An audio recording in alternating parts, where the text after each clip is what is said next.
In a secluded region of the American Southwest, nestled among towering mountains and vast stretches of wilderness, lay a top-secret military response base known only to a handful of people. The base was a hub for elite soldiers, ready to deploy anywhere in the world within hours. It wasn't glamorous, and the people who worked there were hardened, sharp, and used to operating in silence. Among them was Sergeant Ethan Hawk Carter, a man who had spent more time in the field than at home. Fighting wars that others didn't even know were happening, Ethan's reputation preceded him. He wasn't just an average soldier, he was one of the best. A former Special Forces operative, Ethan had seen the worst of humanity, but had somehow managed to hold on to his humanity through it all. This base, far from the prying eyes of the public, was where he came to unwind and stay sharp. But in the desert, quiet moments rarely lasted long. One evening, a notorious biker gang known as the Steel Serpents rode through the area, looking for trouble. They were known for their lawlessness, drug running, and violent behavior. Led by the vicious and impulsive biker named Viper, the gang had caused chaos across several states, and now they had made their way to the military base, hearing rumors of an empty, isolated location where they could stash their stolen goods and disappear without a trace. As the Steel Serpents approached the base, their motorcycles roared through the quiet desert night, kicking up dust as they neared the entrance. Viper had no idea what he was about to encounter. He thought they could intimidate anyone, break into any compound, and leave without consequence. After all, they had done it 100 times before.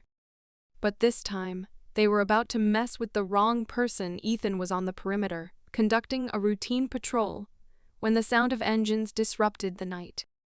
He looked through his binoculars and saw the approaching bikers. He didn't need to ask who they were. He knew the reputation of the Steel Serpents all too well. His hand instinctively went to his sidearm, but he didn't draw it just yet. He'd been in situations like this before. This wasn't his first rodeo. The bikers approached the gates. Revving their engines and yelling at the security cameras, they taunted the base, looking for any excuse to break in and cause trouble. Viper, always the instigator, kicked over a trash can near the gate and laughed as his gang followed suit. They were loud, boisterous, and out of control. Ethan stepped out from his hiding spot, his boots crunching against the gravel as he walked toward the entrance. His calm demeanor was in stark contrast to the chaos unfolding before him. He was alone. He didn't need backup just yet. This was his base, his responsibility, and he wasn't about to let anyone disrespect it. Viper spotted him immediately, a smug grin forming on his face. "What's this? A lone soldier playing hero?" Viper yelled from his bike. "You got any backup, cowboy? Or are you just here to get your ass handed to you?" Ethan didn't flinch. He didn't respond right away. He didn't need to. He knew the situation well. Viper was trying to provoke him, hoping to make him react. But Ethan wasn't some rookie cop or officer on a power trip. He was a soldier, and soldiers knew how to stay calm in the heat of battle. "You're trespassing," Ethan said finally, his voice steady but firm. "Turn around and leave."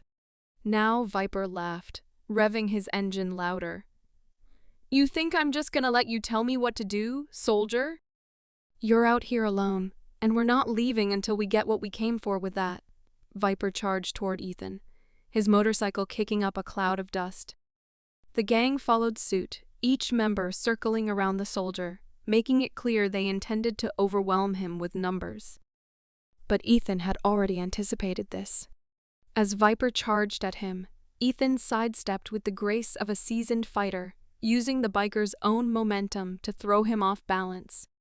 In an instant, Ethan was on top of him, disarming him with a swift and practiced move that left Viper sprawled on the ground, gasping for air.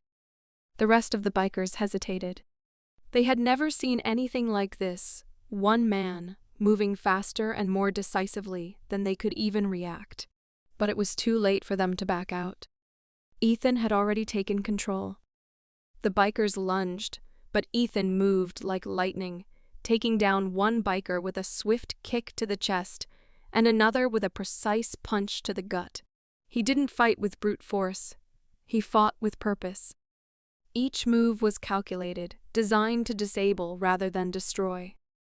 In less than 5 minutes, half the gang was on the ground, immobilized, groaning in pain. Viper, now regaining his senses, tried to pull a knife from his belt, but before he could make a move, Ethan disarmed him with a quick twist of his wrist, sending the blade flying into the dirt.